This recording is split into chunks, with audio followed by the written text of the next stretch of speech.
This is Good Morning Mumbai with Hrishikesh. John Abraham, I have to say this from all the listeners of 94.3 Radio 1 and me, Hrishikesh. What a lovely film Parmanu is. Many congratulations. Thank you, Hrishi. Thank you. Thank you for all your support. When did this idea first come to you and Abhishek? Or did it come to Abhishek first? I mean, given the fact that he's made comedy films, John, for him to take such a serious subject and for you all to approach it the way you did. So this idea was festered by whom and who did it stay with and how did it develop? So it was Abhishek's idea, and he came and he met me, and he had a 5-10 pager idea, and he said, John, what do you think about this? And I, as a producer, I go with my gut. I don't ask people for advice. I just take a decision instantaneously after I hear it. I heard the idea. Within 2 seconds, I said, Abhishek, we're doing this. Let's develop the script. We developed the script in-house here in J Entertainment with the writers of Neerja, Saivan and Sayukta, because Sayukta is also my development head at J Entertainment. We developed it within 4 months, and we got on the floors and started shooting. And you know, what I loved about the film is you've taken a complex subject. It's not easy to talk about shafts and bombs and nuclear explosions and things like that. And you've actually really simplified it without making it dumb. Was that a conscious effort on your part, John? No, I'm very happy you're saying that, because people ask me what's the most difficult thing about making Parmanu. And I tell them it's making a complex subject simple. And I give credit to Abhishek for that, because my only brief to Abhishek was 2 things. Don't make a overtly patriotic jingoistic film, number 1. So we watched Argo, Eye in the Sky and certain films, and I said your pace should be such in your second half, because the first half you need to set up the film, but in the second half it should be such where people are saying will they, won't they, will they, won't they, will they, won't they, till what happens. And secondly, I said, Abhishek, we have to reach every single Indian possible, so do not get stuck in the trap. I've made a Madras Cafe, and I told him, do not get stuck in the trap, which is a beautiful film, Madras Cafe. I said, do not get stuck in the trap where you're making a noir film for few of those very chaste English speaking people who are going to pat your back and say, oh, what a wonderful film. So what if the rest of the country didn't understand? So I didn't want to make that. I'm a producer too. I wanted to make a subject that reaches out to every single person. And Hrishi, I have to tell you where I got this idea from. And you'll be very interested in knowing this. When we were doing the research of our film, I encountered a 65-year-old man in a village called, a small town called Khetoli. Khetoli is the town closest to Pokhran. And I said, ab the yahan pe jab ye blast hue the? He said, हाँ बेटा, मेरा ये जो दीवार है वो टूट गया.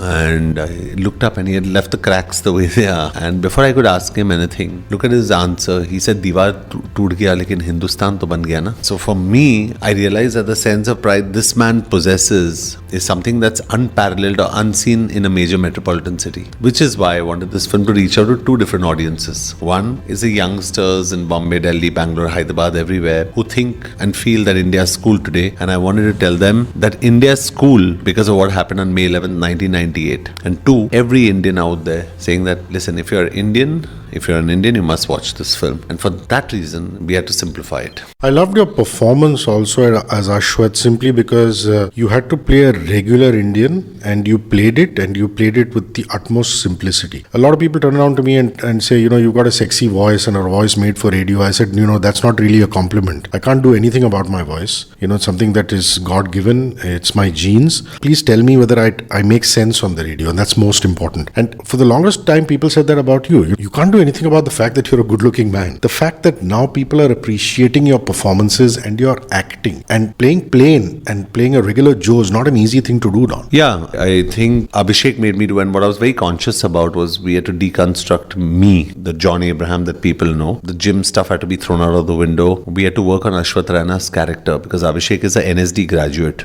So we spent hours and days working on the character. And then what is most important is when my team comes together in the film, I didn't want to be the hero. I didn't want to stand in front with my chest sticking out saying I'm the hero of this film. I had to be one of the team players, one of the team members on this mission. And I think to give myself a little credit where that's due, I did that. I just played very subtle. And there were times when I asked myself, and I knew that people are going to say, is he underplaying too much? Is he underplaying too much? And I said, no, I'll underplay, because in the end, when I cry, that's when you realize my whole journey. You realize the sacrifice that this character has gone through. And I'll wait this journey till the end so this character culminates beautifully. And a very interesting ensemble cast that you've got. I mean, just like you, such a wonderful mixed breed Diana is too, isn't it? You're half Bawa, half Malayali. She's half Bawa, half Catholic, isn't she? Yeah. And Baban, yeah. So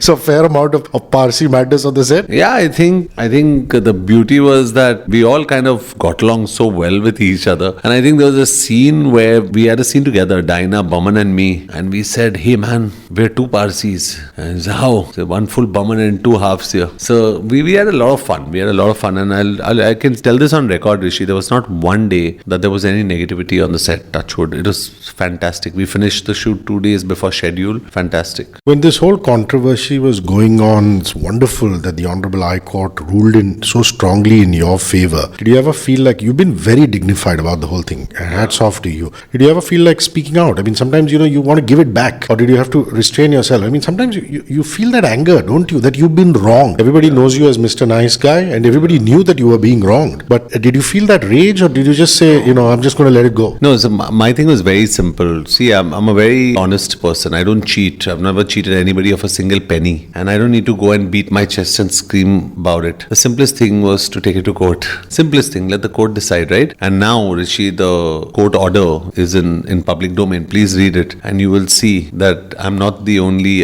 aggrieved party. There are 15 others. But anyway, keeping that aside, let me tell you what is more dangerous than a nuclear bomb on a lighter note. Low IQ and high confidence.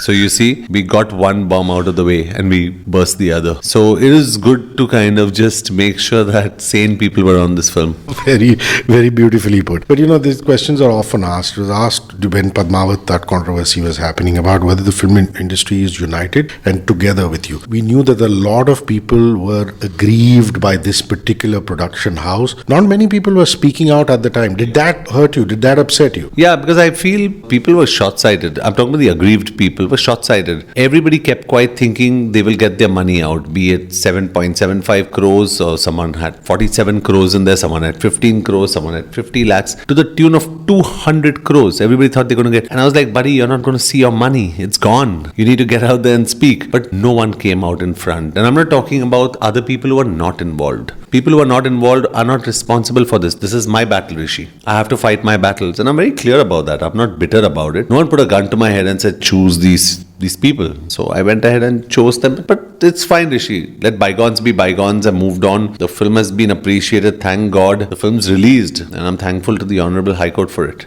The research of this film couldn't have been easy. I mean, I, for example, didn't even know that even before Pokhran, there was an unsuccessful attempt at blasting a nuclear bomb. 95. All these historical references. Did you have a lot of historians working with you on it? Or the idea was just to take that germ and develop it as a fictional story? No, I think we researched a lot on it. So we had a team here, not historians, but we had a team that went out to different agencies like BARC, DRDO, for the sake of the IB, the Army. In fact, Colonel Sharma, who was the number 2 in charge in the Pokhran test in 98, was our consultant. So, and the biggest compliment, Abhishek will tell you when you interview him, you must ask him this, what's the biggest compliment you've got? And he'll probably bring up Colonel Sharma's name, saying, I was there and this is the most beautiful way you depicted this film. So, I think we did a lot of research, and credit to our entire team, Abhishek's DA, my manager, and our entire team at J Entertainment. We sat and we researched till we got all our facts. Then thing was, how do you précis these facts? How do you concise these facts? And how do you simplify it? And for the sake of confidentiality, Hrishi, there were so many people who said, listen, this is what happened. You cannot take our name. There was a time when Abhishek went and asked someone, and I can't take the name obviously, he said, so what is the size of the core, the worm? That guy said, beta, tera interview khatam ho gaya, abhi tu nikal. So, and it's a case, it's a thing of national security. So we kind of respect it. Being an Indian, and you say, okay, wow, that's cool. And despite your fantastic secular credentials, I'm sure a lot of people will turn around and say the BJP is in power and there's a fair amount of the great Atal Bihari Vajpayee in it, but he was an inseparable part of everything that was happening. Are you getting that a little bit? Are you getting that about over the timing of this movie? Yeah, so I'm getting questions asked about whether this film is inclined to a certain party, and I was asked that when I made Madras Cafe, whether it was a Congress film, and I'm very clear that my film is not a Congress film or a BJP film. It's a J Entertainment film, and it's a film meant for the people of India. Very clearly, talking about Atal Bihari Vajpayee, what I learned through this film and through the course of research, and I must say this on record, he's one of the best prime ministers we've ever had. He was outspoken, great orator, and I think these tests were done for the country, not for the party. So I think it was a fantastic move, and obviously tribute, and we've given tribute to the one and only who I believe is the most loved Indian period, and that's APJ Kalam. And this film is a tribute to him because whatever you say about that man is not enough. But when you see him on screen and you see his photograph, tears come to your eyes. You miss him every day of your life. You talked about Sanyukta and Saivan, and there's such a fine job on the script and how tight and taut it is. The casting itself is just fabulous. You know, you have Mr. Tikku, you have Anuja, all these fantastic actors. Aditya Hitkari, who we haven't seen in cinema for a while. So were you a very active part of the casting? Were you involved in that, or did you just leave it to Abhishek and your casting director? So without making it sound like the casting couch, Abhishek was involved with the casting of Dinah. Outside of that, I think Shruti Mahajan, the casting director, was involved with the entire casting. Of course, Abhishek and me sat on every cast member. But to be fair, Abhishek always wanted Dinah because she came with no baggage. So he said, listen, either we get Dinah if you want to bow down to the diktats of commercialdom, because she's the one who comes with zero baggage and she's got the physicality, or let's go with a new girl. Fortunately for us, we're very thankful to Dinah. She said yes, and she agreed to do this because she said, I want to be part of this story. I'm not concerned as much about what the length of my character is. I want to be part of this story. It's a fantastic story. So she was kind enough to do it. You know, your ear for music is amazing. Every time I've spoken to you, we've talked about international Indian music. Sachin Jigar have done a great job, and the way you picturize the songs, you know, it takes the story forward. It's not even though as it's a song and dance routine. Conscious decision again, yeah? Yeah, my favorite song in the film is Thare Vaste, where as a character, because I wanted to be in the army and I couldn't because I have a flat foot or whatever, I see the army and I salute, and it says Thare Vaste Mahi Ve. You know, so I just think that's my favorite song in the film. Shubh Din has come at the opportune time in the film, because Shubh Din, we start the song on Akshay Tritiya when the bombs have to move, and Shubh Din Aayo means the bombs are coming in on that special day. So I think each song has a lot of relevance in the film. When we had our erstwhile partners earlier, they insisted on an item song in the desert. So we're happy that we're over and done with all that crap, and we got down to making a film rather than a proposal. When did you decide that you want to be a producer? Was it much before Vicky Donor, Madras Cafe? I mean, everybody knows your background, media buyer, marketing guy, management graduate, but when did you first think that you were, was it even before Jism? No, it was after Jism, and I would, to be very honest, it was even after Dhoom. But it was immediately after Dhoom, because I realized that I'm not getting to do the kind of films I want to do as an actor, and I'm not getting to see the kind of films I want to see as a viewer. But I was commercially not that, I was not in a position to kind of take those decisions. So I had to bide my time. Unfortunately or fortunately, people love the way I look and my physicality. Being a marketing person, I allowed that to sell till a point of time where I was empowered enough to produce the kind of film that I really wanted to do. Listen, this is amazing. You release on the day of an IPL semi-final. You know, the IPL final went by and you've made profits through the opening weekend going into your first Monday. That's quite a risk, releasing with the semi-final and final of IPL. Yeah. Didn't you think for a moment, maybe I should push this even further? No, two reasons, Hrishi. I'll be very honest with you. We didn't have another date in the future that was conducive enough, number one. Number two, we had a solo release on that day. Pun intended, we released with solo on the same day. And we were clear that we'll do the business we have to on day one. We realized that, I told Abhishek this, I said, Abhishek, I know the strength of this film. It'll jump on Saturday, on the second day. The jump was 60%, and that kind of took us off guard, and we were like, wow. When our distributor Vashu Bhagnani called and said, in so many years I've not seen this kind of a huge jump. And then with the IPL finals on Sunday, we again grew 20%. So it's been gradual for us, but it's been fantastic. Considering there's Ramzan, there's the IPL semi-finals, finals, we had a week to market this film. It's a case study in itself. This film's a case study. But when you are on the set and you're acting, you can't be thinking of numbers, yeah? So do you slot out, compartmentalize, saying I'm going to act, once it's over then I'll get into it, or are you doing it simultaneously? I can't imagine you filming the whole day and coming back at night and going through numbers or budgets. Have you been doing that through the film? So first of all, I'm not a woman. A woman can multitask, men cannot, and I'm sure a woman would do that better than I would. But to be honest, pre the shooting of the film, I did whatever number crunching I had to. I pre-sold everything. Post the film, I got back into the post-production of the film with Abhishek. I sat on every special effect shot, the shots of the satellites that you see, the blast that you see, because it happens in 4 stages, from the sound, the vibrations, the cracks, and the thing caving in. So we sat a lot on all those things. But during the film, I was the actor. Nothing else. You must be so excited about Satyamev Jayate. That's the next one, isn't it? Yeah, so this Satyamev Jayate is for all the people who missed the John Abraham of Force or Shootout at Vadala. Satyamev Jayate is to the power of 10. How much have you changed post Parmanu? How much has John the person changed? What have you come to realize even further about yourself and your learnings? That you have to be very confident about your gut, your instincts, and stand by them, which I've done. Choose your partners and understand where your money comes from, or more importantly, does not come from. The Football World Cup is coming up. Which country are you supporting? Messi's again just won the Golden Boot. It's unbelievable going into the World Cup. People thought he'd be finished the last time around. So, World Cup, and which country do you think is really going to rock it? So I know India customarily supports Brazil or Argentina, but I like Germany. And your most memorable football game in the stadium with friends? Was it Northeast United game or was it some other game? So one of the games internationally that I went for was, of course, every game with my own football club, Northeast United FC, is either special or is very painful when you lose, because we didn't perform well last season. But one of the best games I've been for was the 2006 World Cup finals. I went to Berlin and I saw France play Italy live, and I was right in front when Zidane headbutted Materazzi. So I was there in the stadium when Buffon ran to the linesman right in front of me, and I could have just jumped over and said, "Hey, I'm with you." So that was kind of crazy. We're celebrating 30 years of Sweet Child of Mine by Guns N' Roses. Makes us feel old. It's 30 years. You know this? I don't know whether you know this. It's my all-time favorite song. What are you saying? Yeah? Child of Mine is my anthem. It's my life. 30 years, 2018 this year. It's 30 years since it released. What are you saying? I'm old. We all are. Oh, wow. Your memories of Sweet Child of Mine, have you headbanged to it in school, college?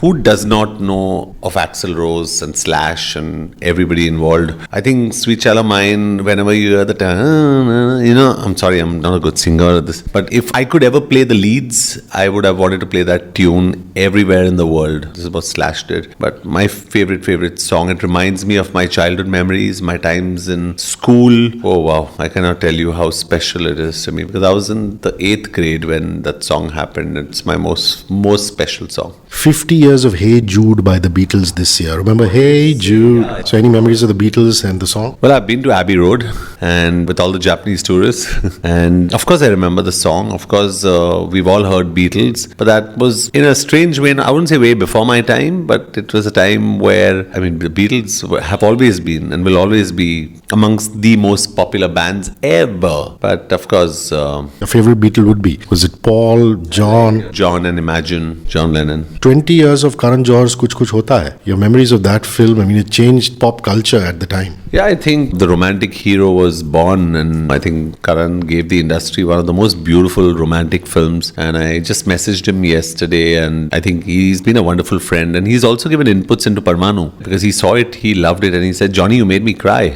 And he loved the film. So I think Karan's an invaluable part of this industry, and I can only congratulate him and give him all the love and wishes for 20 more years of beautiful films. Your last most memorable bike ride? That's got to be my last question. My last memorable bike ride was yesterday, because I come back home and I take my babies out. So I took my babies out one after the other. I've got a 1200cc, I've got a 1700cc, I've got a 1400cc, I'm getting a 1000cc, I've got a 300cc. So it's just taking all my babies out. I'm getting a new one at the end of June, my Yamaha R1. I'm getting a V4 at the end of July, August 8th to be precise. And I'm getting one probably 2 weeks from now. So I'm getting 3 more babies in the stable. So where did you go? Last night, did you go from Bandra to where? We should do a show just on bikes from morning to evening, and I'll only speak about motorcycles, because I love doing that. That's the only way you can get a lot of airtime from me. So I love speaking about motorcycles. So where did you go last night? From Bandra to where? Honestly, last night I just had to crank my babies up. So I just, we are speaking from Union Park now in car. So I just take them around Cart Road, around Bandstand, and I come back, because I need my batteries to be charged and I need my girls to be cranked up well. John, love you, man. Best of luck for everything. Thank you, Hrishi. Thank you.